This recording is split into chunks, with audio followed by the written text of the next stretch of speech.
Men ertalabdan kechgacha bolalarga qarab, sizlarning aytganingizni qilgan. Men eshak emasmanmi? Men ham eshakman unda. Menda armon yo'qmi? E'tibor qilmaymanmi men? Eshak bo'lganim yetmagandek, o'zimga ham vaqtim yo'q. Yana senga vitamin bera olmayotgan ekanman, ha? Ko'rinishim yoqmaydi, figuram yoqmaydi, ustimdan ovqat sasiydi.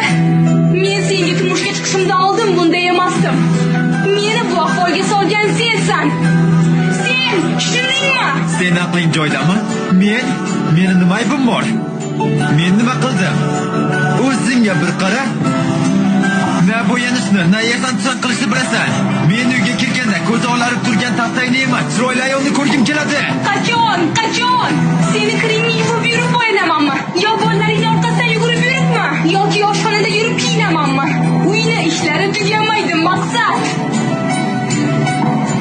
Sen bilan gaplashgim kelmayapti. Albatta gaplashging kelmaydi, albatta. Men qiziq emasman-ku senga. Bilasanmi nega? Sababi sen alohida rivojlanib ketgansan. Meni bu oshxonaga qamading-da, o'zing bo'lak ketding. Men bu yerda bolalarni tug'arkanman, katta qilarkanman, boqarkanman, uyda o'tirarkanman.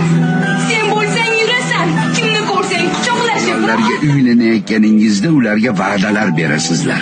Keyin ayol kishi homilador bo'lib qiynalib yuradi. Keyin farzand ko'rib bolaga qaraydi, yediradi, ichiradi, kasal bo'lsa g'amxo'rlik qiladi. Buning uchun sog'lig'ini, yoshligini sarflaydi.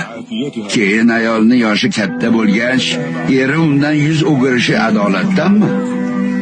Agar u ayol uyiga va bolalariga qaramay qo'yganda, faqat o'ziga oro berib, eriga chiroyli ko'rinish bilan ovora bo'lganda edi, naqadar yomon uy bekasi, yomon ona der edingiz. Ayol nima qilsin? Mas'uliyat qayerda? Ayollaringiz borasida Allohdan qo'rqinglar.